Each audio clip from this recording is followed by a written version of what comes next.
عليكم ورحمة الله وبركاته. الحمد لله رب العالمين، والصلاة والسلام على رسوله الأمين وعلى آله وصحبه أجمعين. أما بعد، اتقوا الله عباد الله. أعوذ بالله من الشيطان الرجيم. بسم الله الرحمن الرحيم.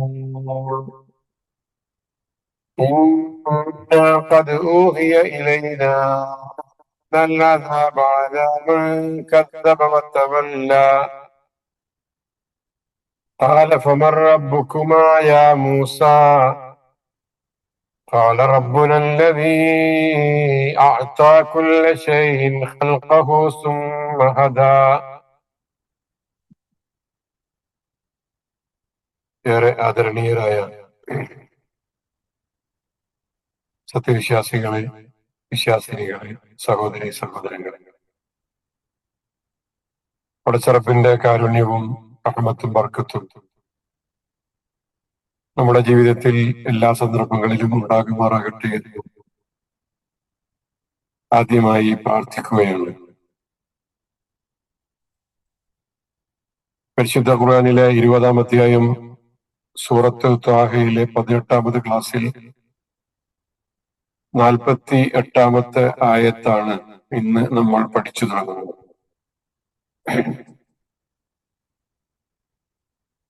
إنا قد أوحي إلينا أن العذاب على من كذب وتولى. മൂസാ നബി അലൈഹിസ്സലാമയും ഫറോവയും തമ്മിൽ നടക്കുന്ന സംഭാഷണമാണ്. അള്ളാഹു മൂസാ നബിയോടും ഹാറൂൻ നബിയോടും ഫറോവയുടെ അടുക്കലേക്ക് പോകാൻ വേണ്ടി ആവശ്യപ്പെടുന്നു. അങ്ങനെ അവർ അങ്ങോട്ട് യാത്രയാകുന്നു. അവിടെ ചെന്ന് കഴിഞ്ഞപ്പോ അവർ ഫറോവയെ അഭിമുഖീകരിച്ചുകൊണ്ട് നടത്തുന്ന സംസാരമാണ് ഇനി നമ്മൾ കാണുന്നത്. വിശദീകരണം വലിയ തോതിൽ ആവശ്യമില്ലാത്ത ഭാഗങ്ങളാണ് ഈ ആയത്തുകളിൽ നമുക്ക് കാണാൻ സാധിക്കുന്നത്. ഇന്നാ ഖദ് ഊഹിയ ഇലൈനാ അന്നൽ അദാബ അലാ മൻ കദ്ദബ വതവല്ല. നിഷേധിച്ചു തള്ളുകയും പിന്മാറിക്കളയുകയും ചെയ്തവർക്കാണ് ശിക്ഷയുള്ളതെന്ന് തീർച്ചയായും ഞങ്ങൾക്ക് ബോധനം നൽകപ്പെട്ടിരിക്കുന്നു. ഊഹിയ ഇലൈന, ഞങ്ങൾക്ക് വഹിയ് നൽകപ്പെട്ടിരിക്കുന്നു. അത് തീർച്ചയായും അലാമൻ കദ്ദബ വതവല്ല, അദാബുണ്ടാവുക, ശിക്ഷയുണ്ടാവുക, കളവാക്കുകയും പിന്മാറിക്കളയുകയും ചെയ്തവർക്കാണുള്ളത്. ഈ കാര്യം കൂടെ ഞങ്ങൾ നിന്നെ കേൾപ്പിക്കുകയാണ് എന്നാണ് ഫറോവയോട് അവർ സംസാരിക്കുന്നത്. ഊഹിയ ഇലൈന, ഞങ്ങൾക്ക് ദിവ്യബോധനം നൽകപ്പെട്ടു. അന്നൽ അദാബ, നിശ്ചയമായും ശിക്ഷ. അന്ന ഇന്നയുടെ ഗണത്തിൽപ്പെട്ട ഒരു പദമാണ്. ഇന്ന, അന്ന, കഅന്ന, ലൈത്ത, ലഅല്ല എന്നൊക്കെ പറയുന്ന ഇന്നയുടെ ഗ്രൂപ്പിൽപ്പെടുന്ന ഒരു വാക്കാണ് അന്ന എന്നുള്ളതും. അതിനർത്ഥം നിശ്ചയമായും എന്ന് തന്നെ. അലാമൻ, യാതൊരുവന്റെ മേലാണ്. കദ്ദബ, അവൻ കളവാക്കി. വതവല്ല, അവൻ പിന്തിരിഞ്ഞ് കളയുകയും ചെയ്തു. തവല്ല, പിന്തിരിഞ്ഞു. പ്രവാചകന്മാരുടെ ദൗത്യമാണ് ഇവിടെ അള്ളാഹു കേൾപ്പിക്കുന്നത്. എന്തിനാണ് ഞങ്ങൾ വന്നിരിക്കുന്നത്? ഞങ്ങളുടെ ദൗത്യം എന്താണ്? ദൈവിക സന്ദേശം നൽകുക എന്നുള്ളതാണ്. ആ സന്ദേശം ഞങ്ങൾ ഇവിടെ വ്യക്തമായി നിന്നെ അറിയിക്കുകയാണ്. എന്നാൽ തള്ളിപ്പറയുന്ന ആളുകൾക്ക് പടച്ചവന്റെ ഭാഗത്ത് നിന്ന് ശിക്ഷയുണ്ടാകും. ഞങ്ങളുടെ ഉത്തരവാദിത്വം എന്ന് പറയുന്നത് സന്ദേശം നൽകുക എന്നതാണ്. പടച്ചവന്റെ ഉത്തരവാദിത്തത്തിൽപ്പെട്ടതാണ് അത് പറയുന്നവർക്ക്, തള്ളിക്കളയുന്നവർക്ക് ശിക്ഷ നൽകുക എന്നുള്ളത്. അത് ഞങ്ങൾക്ക് ബാധ്യതയുള്ളതല്ല, ഞങ്ങളുടെ ഉത്തരവാദിത്തപ്പെടുന്ന സംഗതിയല്ല. പടച്ചവന്റെ സന്ദേശങ്ങളെ തിരസ്കരിക്കുന്നവരും അവയിൽ നിന്ന് മുഖം തിരിക്കുന്നവരും ആയ ആളുകൾക്ക് കഠിനമായ ശിക്ഷയുണ്ട് എന്ന കാര്യമാണ് ഇവിടെ മൂസാ നബി അലൈഹി ഇസ്ലാമിയും ഹാറൂൻ നബിയും കേൾപ്പിക്കുന്നത്. ശരി, ഇത് പറയുമ്പോ ഞങ്ങൾക്ക് ഇപ്രകാരം ബോധനം നൽകപ്പെട്ടിരിക്കുന്നു എന്ന ഈ പ്രാരംഭ വാചകമുണ്ടല്ലോ, ഇന്നാ ഖദ് ഊഹിയ ഇലൈന എന്ന് പറയുന്ന ആ ഒരു ഭാഗം, അത് വളരെ കൃത്യമായി മൂസാ നബി അലൈഹിസ്സലാമയുടെയും ഹാറൂൻ നബിയുടെയും വ്യക്തിപരമായ അഭിപ്രായമല്ല. ഞങ്ങൾ ഭീഷണിപ്പെടുത്തുകയല്ല, മറിച്ച് ഞങ്ങൾക്ക് അള്ളാഹുവിൽ നിന്ന് നേരിട്ട് ലഭിച്ച കാര്യങ്ങൾ, ആ വെളിപാടുകൾ ഞങ്ങൾ ഇവിടെ നിന്നെ കേൾപ്പിക്കുകയാണ് എന്നാണ് അതുകൊണ്ട് ഉദ്ദേശിക്കുന്നത്. അതുകൊണ്ട് തന്നെ ഫറോവക്ക് ഇത് നിസ്സാരമായി തള്ളിക്കളയാൻ പറ്റില്ല. ഞങ്ങളുടെ വാക്കുകളല്ല ഞങ്ങൾ പറയുന്നത്.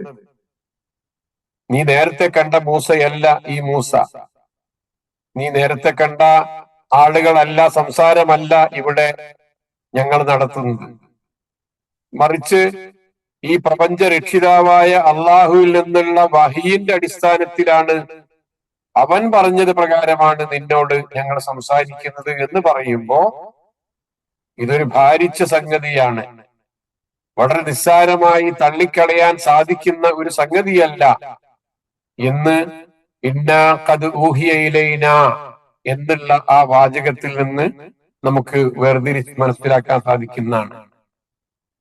അപ്പൊ ഇവിടെ ശിക്ഷയുണ്ട് എന്ന് പറഞ്ഞപ്പോ ശിക്ഷയുള്ള ആളുകളെ പരിചയപ്പെടുത്തിയത് മൻ കദ്ദബ വതവല്ല എന്ന രണ്ട് വാക്ക് പറഞ്ഞുകൊണ്ടാണ്. നിങ്ങൾ ശ്രദ്ധിച്ചിട്ടുണ്ടാവുമല്ലോ. എന്താണ് ആ രണ്ട് വാക്കുകൾ തമ്മിലുള്ള വ്യത്യാസം?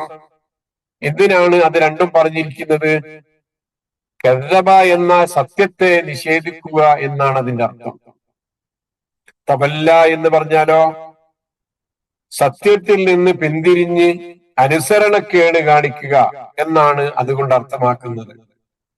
രണ്ടും കൂടി കൂടിച്ചേരുമ്പോഴാണ് സത്യത്തെ തിരസ്കരിക്കുകയും അതിൽ നിന്ന് പിന്തിരിയുകയും ചെയ്യുന്നവർ, അവർക്കാണ് ശിക്ഷയുണ്ടാവുക എന്ന മുന്നറിയിപ്പ് നൽകപ്പെടുന്നത്.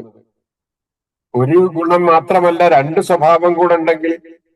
കാരണം കദ്ദബ എന്നത് ഹൃദയം കൊണ്ടുള്ള നിഷേധമാണ്, വിശ്വാസപരമായ നിഷേധമാണ് എന്ന് പറയാം. തവല്ല എന്നത് പ്രവൃത്തി കൊണ്ടുള്ള ഒരു നിഷേധമാണ്. പിന്തിരിഞ്ഞു കളഞ്ഞു എന്നത് പ്രവൃത്തിപരമായ ഒരു നിഷേധമാണ്, അഥവാ പ്രായോഗികമായ അവഗണനയാണ്. അതായത് ആരെങ്കിലും ഈ സന്ദേശത്തെ മനസ്സുകൊണ്ട് നിഷേധിച്ചു, അതനുസരിച്ച് പ്രവർത്തിക്കാനും വിസമ്മതിച്ചു. ഇത് മനസ്സുകൊണ്ട് നിഷേധിച്ചു, അതുകൊണ്ട് പ്രവർത്തിക്കുകയും ചെയ്തില്ല. ഈ കാര്യങ്ങളൊന്നും അത് പ്രാവർത്തിക പദത്തിൽ കൊണ്ടുവരികയും ചെയ്തില്ലെങ്കിൽ അത്തരത്തിലുള്ള ആളുകൾക്കാണ് ശിക്ഷയുണ്ടാവുക എന്നാണ് ഇതുകൊണ്ട് ഉദ്ദേശിക്കുന്നത്. ഇത് ഫറോവക്ക് മാത്രം ബാധകമായ കാര്യമാണോ? അല്ല, എല്ലാ കാലത്തുമുള്ള എല്ലാ തരത്തിലുള്ള നിഷേധികൾക്കും ബാധ്യമായ ഒരു കാര്യമാണ്.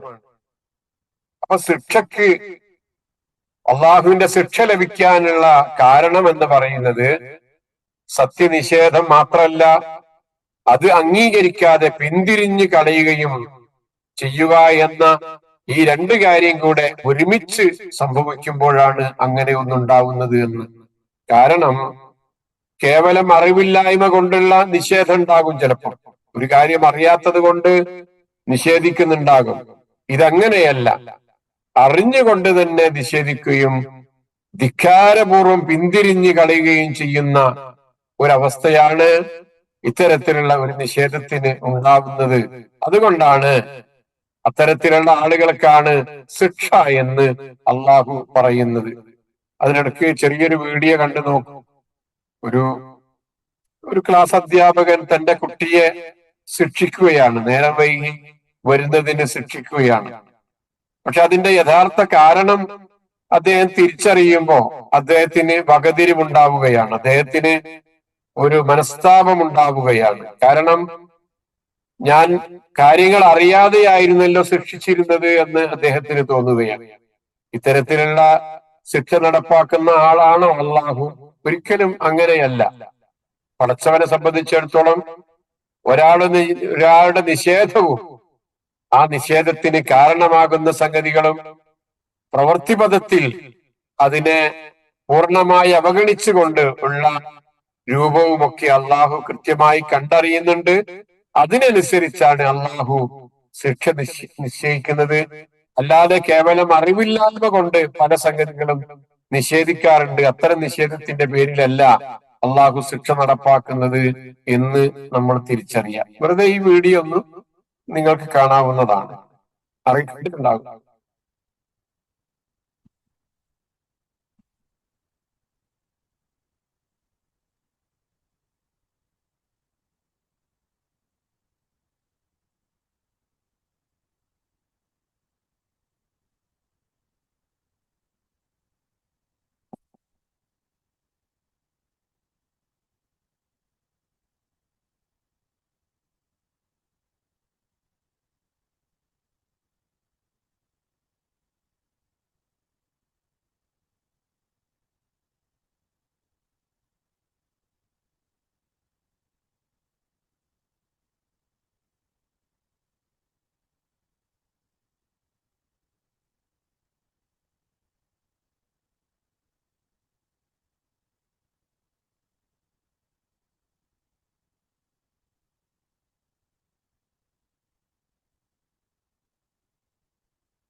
വെറുതെ ഒന്ന് നിങ്ങൾ കണ്ടതായിരിക്കും, ഒന്ന് കാണിച്ചു എന്ന് മാത്രം.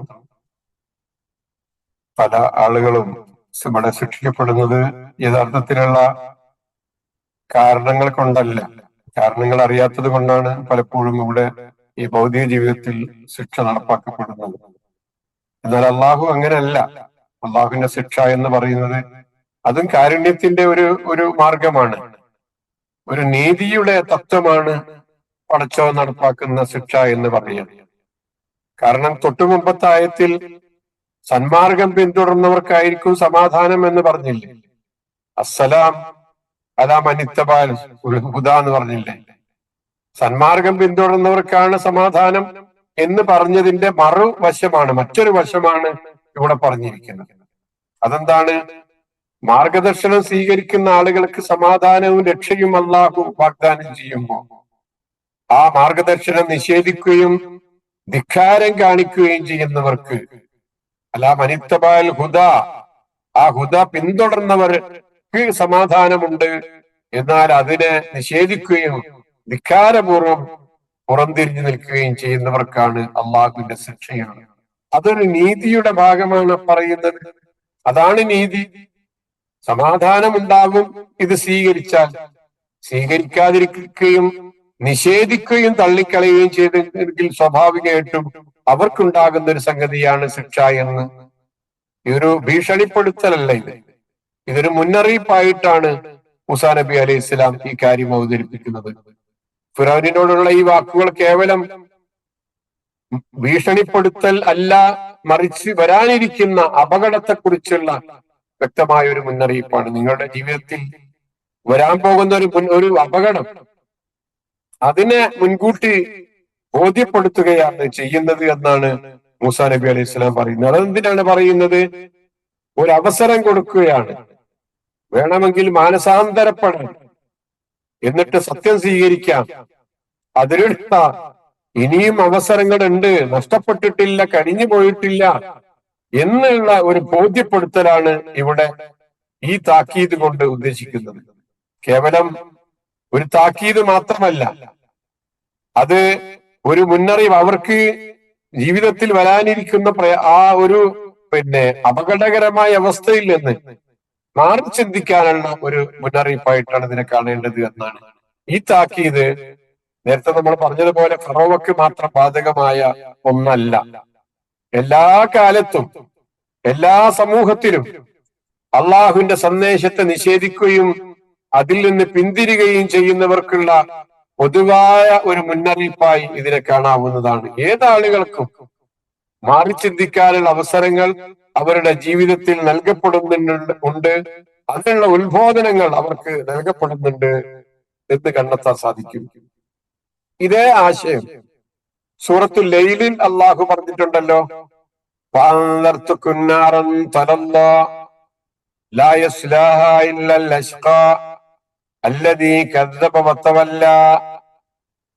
വളരെ ആളിക്കത്തിക്കൊണ്ടിരിക്കുന്ന നരകത്തെ സംബന്ധിച്ച് അവർക്ക് മുന്നറിയിപ്പ് നൽകിക്കോ.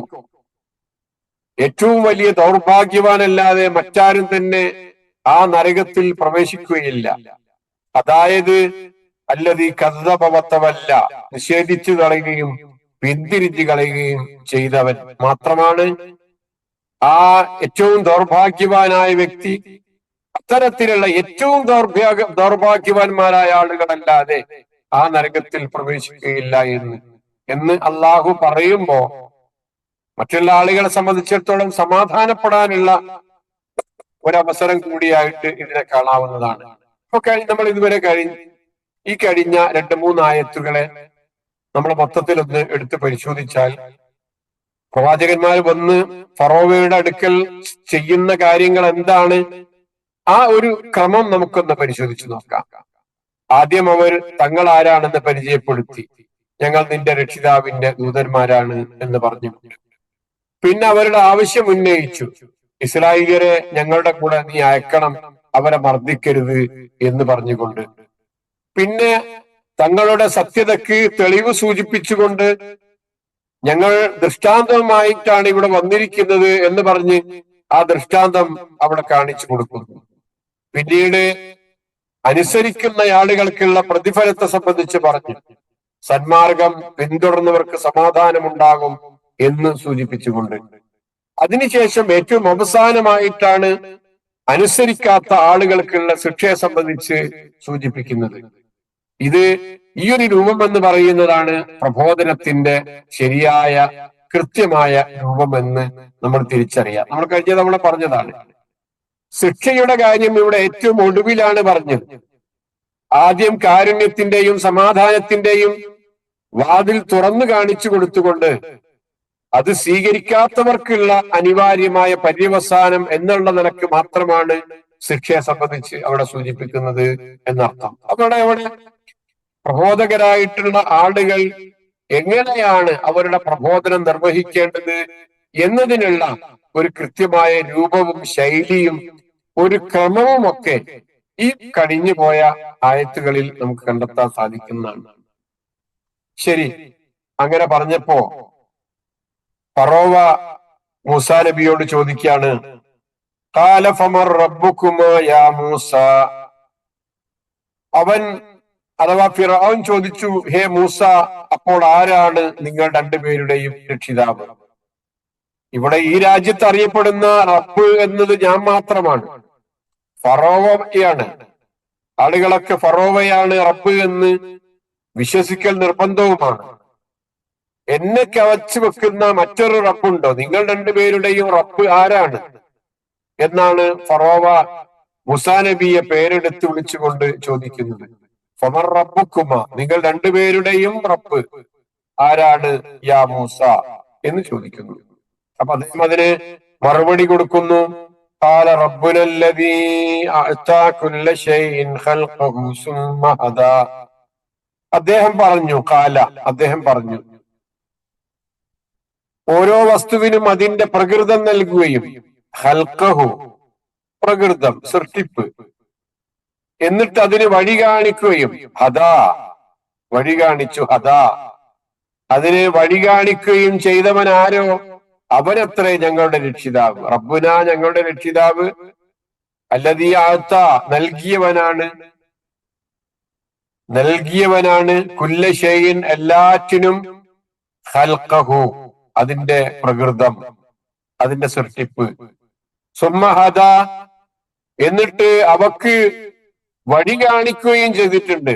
ഒരു പ്രകൃതത്തിലാണ് ഓരോന്നും സൃഷ്ടിച്ചിരിക്കുന്നത്, ഓരോന്നും അതിൻ്റെതായ ഒരു ഖൽഖിലാണ്, ഒരു തബീഅത്തിലാണ്, ഒരു പ്രകൃതത്തിലാണ് ഓരോന്നും സൃഷ്ടിക്കപ്പെട്ടിരിക്കുന്നത്. എന്നിട്ട് അതിൻ്റെതായ ഓരോന്നിനും അതിൻ്റെതായ ചില വഴികളുണ്ട്. ആ വഴികൾ അതിന് നാം നൽകുകയും ചെയ്തിട്ടുണ്ട്, അത് കൊടുക്കുകയും ചെയ്തിട്ടുണ്ട്.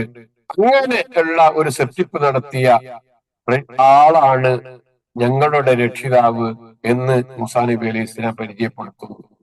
ഈ ആയത്തിൽ അതിലുള്ള വാക്കുകൾ നിങ്ങൾക്ക് അറിയാല്ല. ഈ ആയത്തിൽ അമാനി മൗലവി ഇതിനെ വിശദീകരിക്കുമ്പോ അദ്ദേഹം ചോദിക്കുന്നത് എത്ര അർത്ഥഗർഭമായ മറുപടിയാണിത്, അതിലെ പദങ്ങളും അക്ഷരങ്ങളും ഒക്കെ ഒന്ന് എണ്ണി നോക്കുക എന്ന് അദ്ദേഹം ചോദിക്കുന്നുണ്ട്. അങ്ങനെ നമ്മൾ എണ്ണി നോക്കുമ്പോൾ നമ്മൾ കാണുന്നത് ഇതില് 9 പദങ്ങളാണുള്ളത്. അക്ഷരങ്ങൾ എണ്ണി നോക്കിയാൽ 41 അക്ഷരങ്ങളാണ്. ഈ ചെറുവാക്യത്തിന്റെ ഉദ്ദേശ വ്യക്തതയും അതിലടങ്ങിയ തത്വത്തിന്റെ ഗൗരവവും വിശാലതയും ചിന്തിച്ചു നോക്കുക. അദ്ദേഹം ചോദിക്കുകയാണ്, ഇതിലടങ്ങിയിരിക്കുന്ന ആശയം, അതിന്റെ ഗൗരവം, അതിന്റെ വിശാലത നമ്മളൊന്ന് ആലോചിച്ചു നോക്കൂ. ഖാല റബ്ബുനല്ലദീ അഅ്താ കുല്ല ശൈഇൻ ഖൽഖഹു സുമ്മ ഹദാ. സൃഷ്ടിലോകങ്ങളോളം വലിപ്പവും തൂക്കവും വരുന്ന സാരമാണ് ഇത്. അതിനു മുമ്പിൽ ആരാണ് മുട്ടുകുത്താതിരിക്കുക? മുട്ടുകുത്താത്തവരുണ്ടെങ്കിൽ അവൻ ചിന്താശൂന്യനല്ലെങ്കിൽ മർക്കട മുഷ്ടിക്കാരനായി ഇരിപ്പാനേ തരമുള്ളൂ അദ്ദേഹം പറയുന്നു. അതുകൊണ്ട് തന്നെയാണ് ഈ ഉത്തരം കേട്ട ഭാവം നടിക്കാതെ ഫിർഔൻ അടുത്ത ആയത്തിൽ കാണുന്നത് പോലെ വേഗം മറ്റൊരു ചോദ്യത്തിലേക്ക് മാറിപ്പോകുന്നത്. അവനറിയാം വസ്തുക്കളെ സൃഷ്ടിച്ചതും അവയുടെ ആകൃതിയും പ്രകൃതിയും നിശ്ചയിച്ചതുമെല്ലാം താനല്ല, റബ്ബാണെന്ന് അവകാശപ്പെടുന്ന താനല്ല. ഓരോ വസ്തുക്കളെ സൃഷ്ടിച്ചതും അവക്കുള്ള ആകൃതി എന്താണ്, അവയുടെ പ്രകൃതി എന്താണ്, അതെല്ലാം നിശ്ചയിച്ചതും താനല്ല എന്ന് അവൻ അറിയാം. അതുകൊണ്ട് തന്നെ അവൻ ആ ചോദ്യം കേട്ട ഭാവം നടിക്കാതെ മറ്റൊരു ചോദ്യത്തിലേക്ക് തിരിയുകയാണ് ചെയ്യുന്നത്. ഇനി നമ്മൾ ഈ ആയത്തിലൂടെ ഒന്ന് ചെറിയ രൂപത്തിൽ ഒന്ന് പോയി നോക്കാം. നമുക്ക് എത്ര അർത്ഥഗർഭമായ മറുപടിയാണിത് എന്ന് അമാനി മൗലവി ചോദിക്കുന്നുണ്ട്. ലോകത്തിലുള്ള നാവുകളെല്ലാം ചേർന്നാലും പ്രസ്തുത ചോദ്യത്തിന് മൂസാ നബി അലൈഹി സ്വലാം നൽകിയതിലും നന്നായ ഒരു ഉത്തരം കൊടുക്കുക സാധ്യമല്ല. ഓരോ സൃഷ്ടിക്കും അതിന്റെ അസ്തിത്വം നൽകുകയും ഓരോന്നിന്റെയും ജീവിതത്തിനും നിലനിൽപ്പിനും ഉദ്ദേശം സഫലമാകുന്നതിനും ആവശ്യമായ മാർഗങ്ങളെല്ലാം തുറന്നു കൊടുക്കുകയും ചെയ്ത ഏക മഹാശക്തി ഏതാകുന്നുവോ അവനാണ് റബ്ബ്, അവനാണ് രക്ഷിതാവ് എന്നത്രേ മൂസാ നബി അലൈഹി സ്വലാം ഇവിടെ പറയുന്നത്. അവസാനിപ്പിക്കുകയാണ് ക്ലാസ്. എന്ന് വെച്ചാൽ ഓരോ ജീവിക്കും വേണ്ടുന്ന സഹജബോധം നൽകി, അതിൻ്റെയുള്ള ആന്തരികമായ ശക്തി നൽകി, അവയവങ്ങൾ നൽകി, അതിനുള്ള ഉപകരണങ്ങൾ നൽകി. ഇതെല്ലാം ഒന്നും ഒരു ഏറ്റക്കുറവുമില്ലാതെ ഓരോ സൃഷ്ടിക്കും അല്ലാഹു പ്രദാനം ചെയ്തിട്ടുണ്ട്.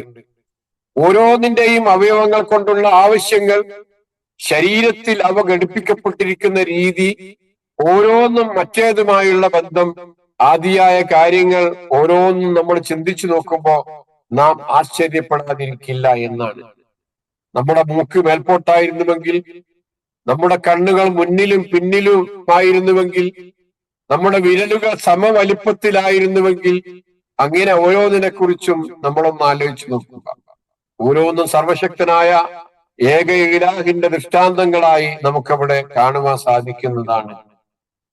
ഒരു കവി പറഞ്ഞതുപോലെ ലഹു കുല്ലു ദർറാത്തിൽ വുജൂദി ശവാഹിദു അലാ അന്നഹുൽ ബാരിഉൽ ഇലാഹുൽ മുസവ്വിറു.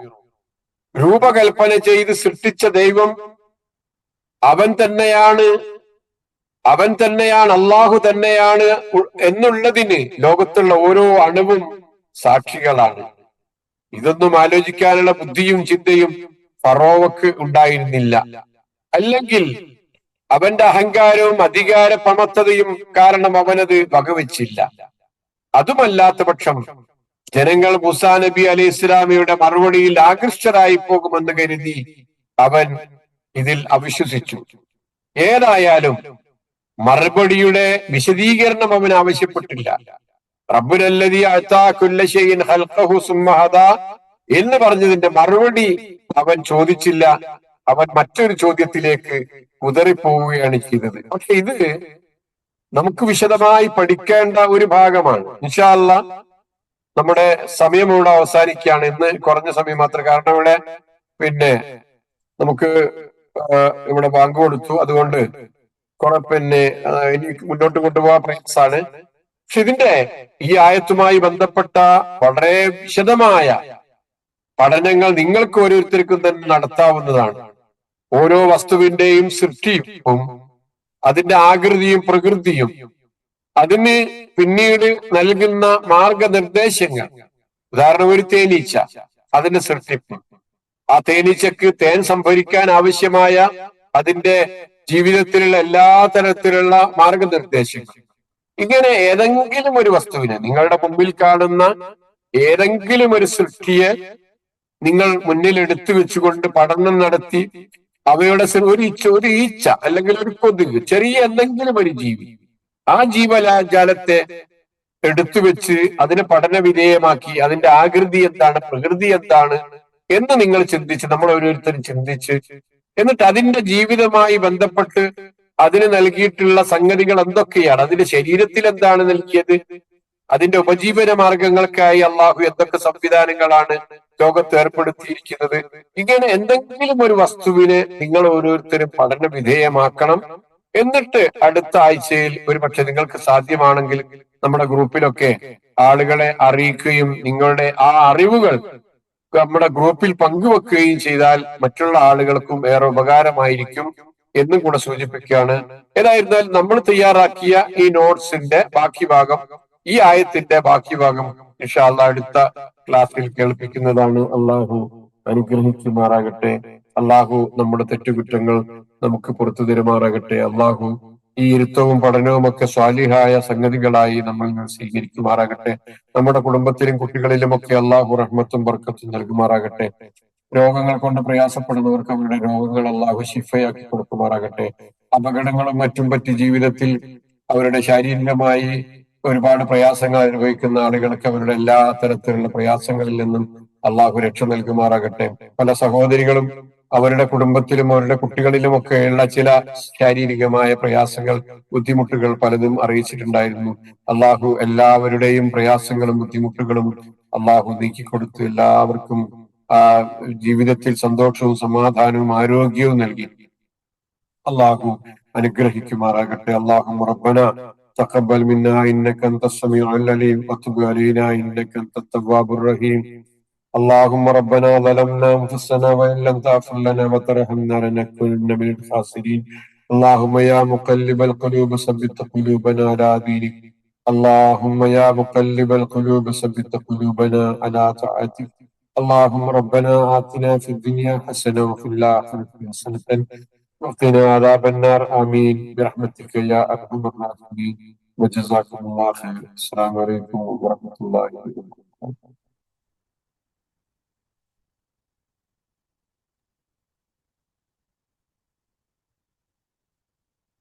جزاك الله خير.